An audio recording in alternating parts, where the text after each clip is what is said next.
മലപ്പുറം ചങ്ങരംകുളത്ത് മതിലിനിടയിൽ കുടുങ്ങിയ തെരുവ് നായയ്ക്ക് രക്ഷകരായി യുവാക്കൾ. വേദന കൊണ്ട് പുളഞ്ഞ നായയെ മതിൽ പൊളിച്ചാണ് യുവാക്കളെ രക്ഷപ്പെടുത്തിയത്. സമീർ ബിൻ കരീമുണ്ട് മലപ്പുറത്ത് നിന്ന് വിവരങ്ങൾ നൽകാൻ. സമീർ, എന്താണ് സംഭവിച്ചത്? ഗോപികൃഷ്ണൻ, ഇന്നലെ രാത്രി 9 മണിയോടുകൂടിയാണ് ഈ ഒരു സംഭവം ഉണ്ടാകുന്നത്.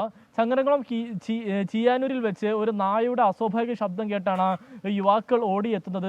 നോക്കുന്ന സമയത്ത് ഈ മതിലിനും ഒപ്പം തന്നെ നിർമ്മാണ പ്രവൃത്തികൾ നടക്കുന്ന അംഗൻവാടിക്കും ഇടയിൽപ്പെട്ട് ഈ നായ വേദന കൊണ്ട് പുളയുന്ന ഒരു ഘട്ടമാണ് യുവാക്കൾ കാണുന്നത്. ഇതേ തുടർന്ന് യുവാക്കൾ ആദ്യഘട്ടത്തിൽ നായ രക്ഷപ്പെടുത്താൻ ശ്രമിച്ചെങ്കിലും പരാജയപ്പെടുകയായിരുന്നു. പിന്നീട് ഹാമറൊക്കെ എടുത്തു വന്ന് പിന്നീട് മതിലിന്റെ ഒരു ഭാഗം പൊളിച്ചതിന് ശേഷമാണ് ഈ നായക്ക് രക്ഷപ്പെടാനായത് എന്നുള്ളതാണ്. ഉടൻ തന്നെ നായ രക്ഷപ്പെടുക ഉടൻ തന്നെ ഓടിപ്പോവുകയും ചെയ്തു എന്നുള്ളതാണ് വളരെ പ്രധാനപ്പെട്ടതായിട്ടുള്ള ഒരു കാര്യം. യുവാക്കളുടെ അവസരോചിതമായിട്ടുള്ള ഇടപെടലാണ് നായക്ക് ഒരു പുനർജന്മം ഉണ്ടായത് എന്നുള്ളതാണ് എടുത്തു പറയേണ്ടിയിരിക്കുന്ന ഒരു കാര്യം. പ്രദേശവാസികളായിരിക്കുന്ന വിനു, ഷിബിൻ, വിഷ്ണു, റിഷാൻ, രോഹിൽ, രോഹിത്ത് എന്നീ യുവാക്കൾ ചേർന്നാണ് ഈ നായക്ക് രക്ഷാപ്രവർത്തനം നടത്തിയത്. ശരി, സമീർ ബിൻ കരീം മലപ്പുറത്ത് നിന്ന്.